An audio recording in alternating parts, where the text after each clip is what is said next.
खुश आमदीद दोस्तों, आप सबका स्वागत है। मैं हूं डॉक्टर इश्तियाक अहमद। हमारी जो नई सीरीज़ शुरू हुई है, pre partition Punjab's contribution to cinema, उसमें मैं चाहता था कि इस किताब की जो डेवलपमेंट है और उसमें क्या क्या फैक्टर्स ने रोल प्ले किया, क्योंकि ये बिल्कुल मेरी जो एकेडमिक बैकग्राउंड है उससे निकल के एक और फील्ड थी जो मेरी अपनी एस्थेटिक्स, मेरा अपना एक लगाव जिसे कहते हैं, उसके मुतल्लिक थी।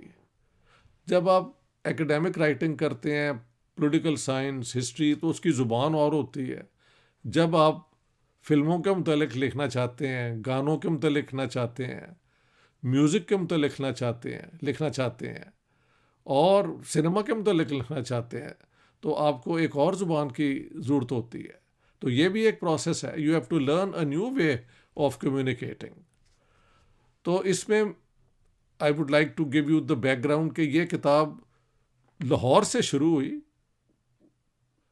मैं कई कई सालों से आर्टिकल्स तो छाप रहा था, लेकिन मेरे दोस्त मुजाहिद हुसैन सैयद साहब की इनक्रेजमेंट पे और परवेज़ राही साहब के साथ जो बैठकें हुई उनके दफ्तर में, सैटरडे लंचेस जिसे मैं कहता हूँ,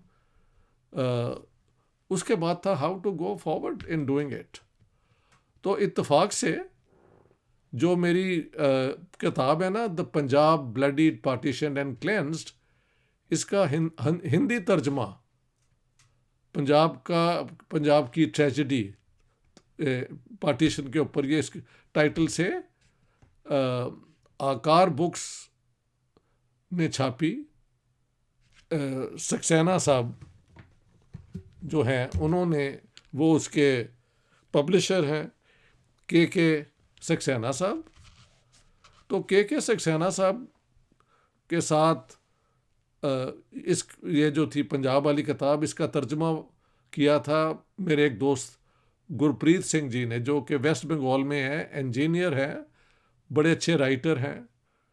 तो ये उनकी मेहरबानी थी कि पूरी इस किताब को तर्जमा किया और फिर सक्सेना साहब ने उसे पब्लिश किया। सक्सेना साहब के साथ कनेक्शन हमारा प्रोफेसर हरबंस मुखिया जो हैं, जो हिंदुस्तान के एक बहुत बड़े दानिश्वर हैं, इंटेलेक्चुअल हैं, बहुत बड़े हिस्टोरियन हैं मुग़ल पीरियड के, जेएनयू के वो रिटायर्ड प्रोफेसर हैं।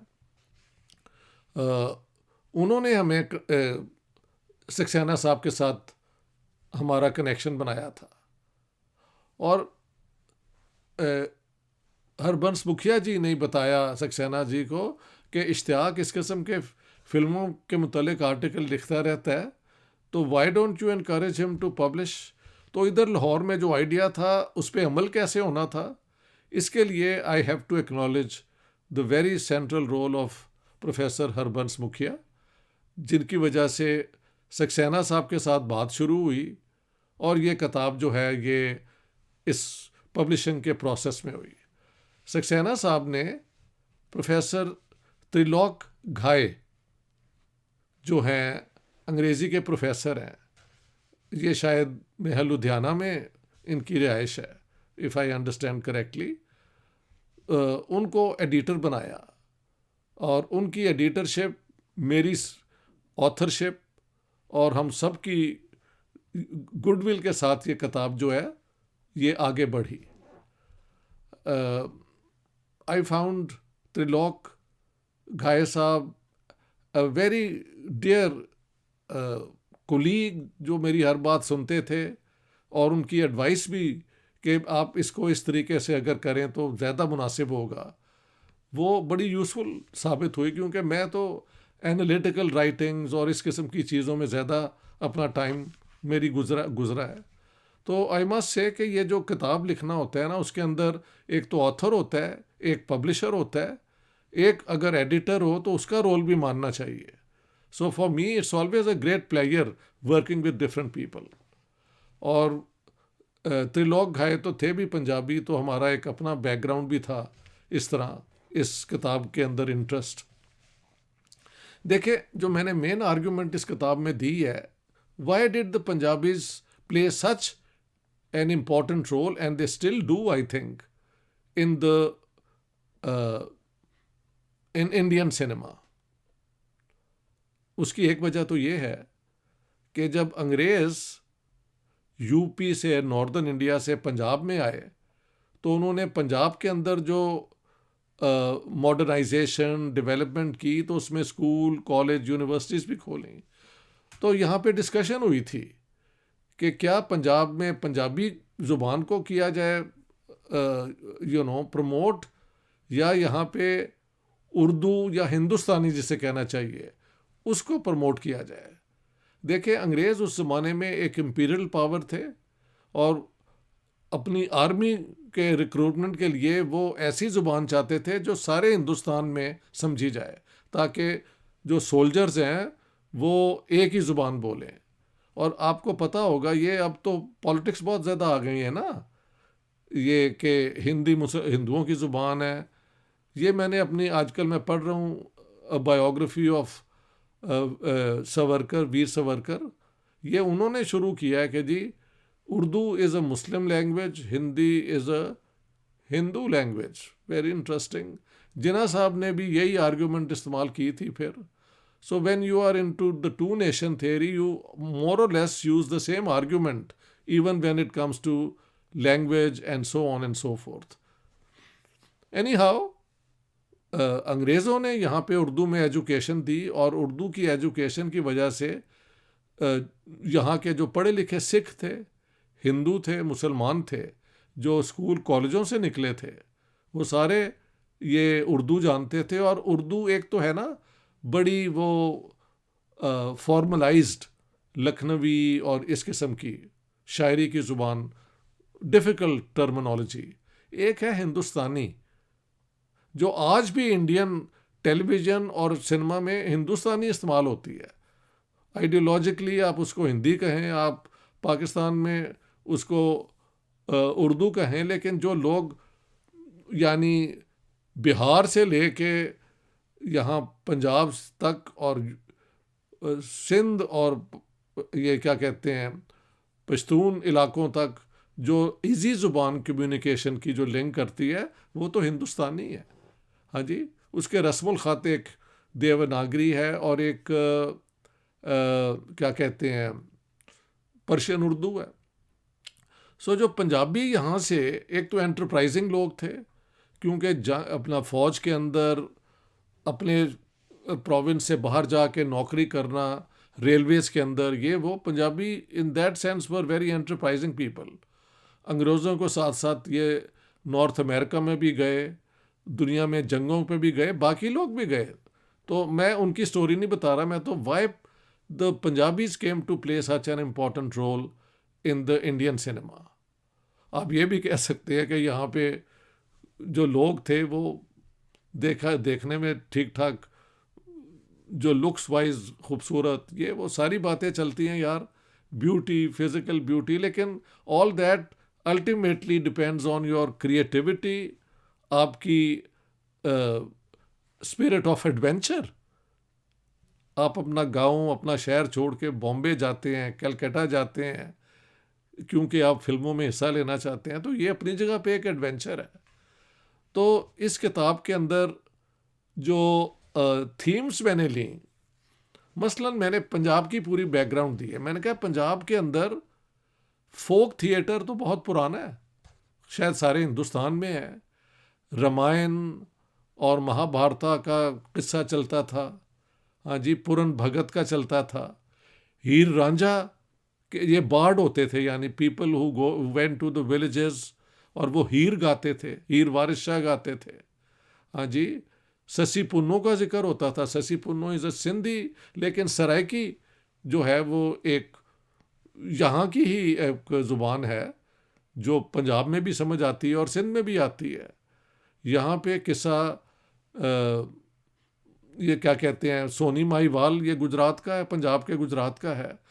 तो इनके किस्से कहानियाँ शुरू से ही गांव-गांव बैठकें लगती थीं।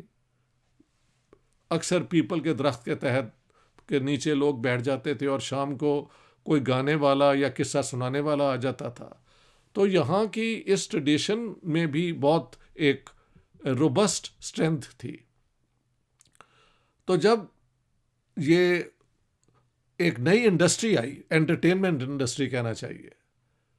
वहाँ पे लिखारी जो होते हैं, राइटर्स, पोएट्स, जो उर्दू हिंदुस्तानी में लिख लेते थे, वो बेतहाशा पंजाब से गए। मैंने तो आपको सिर्फ साहिल लुधियानवी और कृष्ण चंद्र और इस तरह बेतहाशा नाम है। As we go along I name this great. Prem Dhawan का मैंने नाम आपको बताया था, वो तो डांस भी सिखाते थे, हाँ जी, और म्यूज़िक भी दिया उन्होंने फिल्मों में। यहाँ से बहुत लोग म्यूज़िक के माहिर जो हैं वो इंडिया में गए। एक ज़माने में महाराष्ट्र के जो बड़े क्लासिकल सिंगर्स थे, उनकी लाहौर में होती थी अपना हेड क्वार्टर्स, जहाँ से वो म्यूज़िक सिखाते थे। तो Lahore was pre partition, Lahore was actually the cultural centre of north western India. और ये नॉर्थ वेस्टर्न इंडिया चलते चलते कलकत्ता में जाके, बंगाल में जाके कलकत्ता बन जाता था। ये सारा रीजन जो है उसमें लाहौर का बड़ा असर था, इसकी यूनिवर्सिटियों का, इनके कॉलेजेस का। यहाँ पे लोग जो पढ़ लिख गए और वो अगर काबिल थे, कुछ डायरेक्टर बने, कुछ राइटर बने, कुछ पेंटर बने, इस किस्म के बहुत लोगों का जिक्र है इस किताब के अंदर। तो मैं इन सब दोस्तों का जिक्र आपके सामने करना चाहता हूँ। मैंने ये आर्ग्यू किया है कि यार, themes in Punjab's history that shaped its music, popular consciousness and cinema. उसमें मैंने बता दिया है कि ये जो है ना, एक ट्रेडिशन, गांव ये जो बार्ड्स होते हैं, उन्हें मिन्स्ट्रल भी कहा जाता है, people who sing and tell stories. वो it was a very lively entertainment even before cinema started. तो इस किस्म के किस्से कहानियाँ होती थी। और तो और ये जो हैं इमाम हुसैन का करबला का वाक़या, इसके भी बताने वाले जो हैं वो म्यूज़िकली और तकरीरों में वो सुनाते थे। तो all that was in a way a sort of drama of life events and उनके आइडल किस्म की position. Ramlila was very popular, जाहिर है होना है सारे इस इलाके में। और मैंने अपनी पंजाब पाठशाली किताब में दिखाया है कि कई मुसलमान लड़कों को वो जो उनके हिंदू दोस्त थे वो बना देते थे, कभी राम कभी कुछ। उस किताब के अंदर ये भी जिक्र है। तो वो जो एक कल्चर सबको साथ लेके चल रहा था, पार्टीशन के वक्त वो बुरी तरह म्यूटिलेट हुआ, उसकी यानी मसख कर दिया गया। उसका एक वो आज तक उसके बाद रिकवर ही नहीं कर सका। लेकिन ये बात मैं कहता चलूँ before I and, Indian cinema चाहे वो लाहौर हो, बॉम्बे हो, कलकत्ता हो, मद्रास इंक्लूडेड, यहाँ पे वो लोग आए जो बाय नेचर ओपन माइंडेड थे, सेक्टेरियन नहीं थे, कम्युनलिस्ट नहीं थे। इसीलिए पाकिस्तान बनने के बाद भी जो पाकिस्तानी सिनेमा है वो खासा सेकुलर, इंक्लूसिव। और मुझसे एक मेरे दोस्त ने पूछा कि आप ये बताएं कि पार्टीशन पे सबसे बड़ी जो फिल्म है वो कहाँ बनी है। मैंने कहा जी ये तो लाहौर में बनी थी। वैसे तो देखा जाए इंडिया में भी बनी है, गर्म हवा और ये और वो। लेकिन आई टेल यू, जो फिल्मों में इंटरेस्टेड है वो यूट्यूब पे जाएं, और अगर पंजाबी समझते हैं, बड़ी आसान पंजाबी है, तो आप करतार सिंह देखें। महल इससे बड़ी फिल्म बहुत छोटे बजट पे, बड़ी लिमिटेड टेक्निक के साथ बनी, लेकिन उसके अंदर जिस तरह किरदार दिखाए गए हैं हिंदुओं, मुसलमानों, सिखों के, लड़कियों के, वो द बेस्ट जो एक गांव की कम्युनिटी सेंस था, उसके बुनियाद पे वो फिल्म बनी। और उसके राइटर थे हमारे, पोएट भी थे वो, सैफुद्दीन सैफ, जो बेसिकली अमृतसर से पार्टीशन के बाद लाहौर में आए, और उन्होंने ये फिल्म बनाई थी 59-60 में। जबकि Ayub Khan was in government. और आज तक ये एक बहुत बड़ा सवाल है कि ये फिल्म पास कैसे हो गई, क्योंकि उसके अंदर जो ये कम्युनलाइजेशन है वो बिल्कुल नहीं है, बल्कि फिल्म ख़त्म इस पे होती है कि ये जो तुम्हारा शादी का जोड़ा है, ये मुस्लिम लड़की जो लाहौर में है, पंजाब में है, उसे कहा गया है ये तुम्हारे मामू जो एक हिंदू थे उस गांव के दुकानदार, ये उन्होंने भेजा है। तो किताब के अंदर ये जो सबकी दोस्ती है, इन सब चीज़ों का असर फिर आप देखें पार्टीशन पे जिन लोगों ने लिखा और दिल और दुख जिन्होंने बताया, वो उनका फिल्म इंडस्ट्री में बहुत ताल्लुक रहा। सादत हसन मंटो बॉम्बे जाके फिल्मों की स्टोरियाँ स्क्रिप्ट लिखते रहे। राजिंदर सिंह बेदी सियालकोट लाहौर से जाके तो बॉम्बे में इन्होंने बहुत काम किया और उनकी बहुत फिल्में बनी। और कृष्ण चंद्र जी, जिनको मैं अपना सबसे ज़्यादा करीबी राइटर समझता हूँ, क्योंकि उनके अंदर बेसिकली ह्यूमनिज़म का जो है सबक वो यहाँ से गए। बिशम सानी, जिन्होंने ये वो एक टीवी सीरीज़ शुरू की थी पार्टीशन के ऊपर, वो भी यहाँ रावलपिंडी के थे, बलराज सानी साहब के भाई थे छोटे। इसके अलावा बेतहाशा लोग, जैसे जैसे हम चलेंगे I will tell the stories. आज मैं चाहता था कि पहले उसमें मैंने बताया था आइडिया कहाँ से शुरू हुआ, आज मैं बताना चाहता था कि ये आइडिया कंप्लीट कैसे हुआ। तो उसके अंदर हरबंस मुखिया जी, गुरप्रीत सिंह का तर्जमा ने बहुत रोल प्ले किया, सक्सेना साहब ने उसमें इंटरेस्ट लिया। और उसके बाद जब से ये किताब आई है तो कई दोस्त इसके अंदर इंटरेस्ट ले रहे हैं। लाहौर के अंदर बार बार मुझे पूछते हैं अकरम हमीदी साहब कि ये किताब कब आ रही है पाकिस्तान लाहौर में। मैंने कहा यार ये जब पाकिस्तान गवर्नमेंट इंडिया के साथ ट्रेड ओपन कर देगी ना तो उसी दिन आ जाएगी। इसके अलावा कई लोगों ने इसके अंदर इंटरेस्ट लिया। डॉक्टर आमिर भट्ट हैं और let me mention some other people who were asking about it all the time.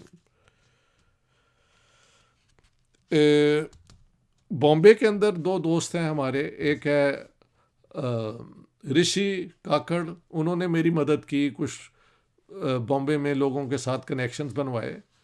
और राजन खन्ना जो हैं वो फैमिली लाहौर की गई हुई है, बॉम्बे में रहती है, उन्होंने इसमें इंटरेस्ट लिया। इस तरह तो कई नाम हैं जिनका जिक्र होना चाहिए। तो किताब के अंदर as we go along I introduce you to how this book, ये बुक किस किस बात, किन किन चीज़ों की मुतल्लिक बताती है। ये सिर्फ स्टोरीज नहीं है बल्कि ज़िंदगी के एक्सपीरियंसेस भी साथ साथ चलते हैं। तो thank you friends, I thought this video is essential, the first two together, the idea and then its completion. ये दो दफ़ा मैं I wanted to do it together but separate to tell you the story complete के किताब idea से completion तक, publication तक कैसे पहुंची। All the best. See you later, alligator.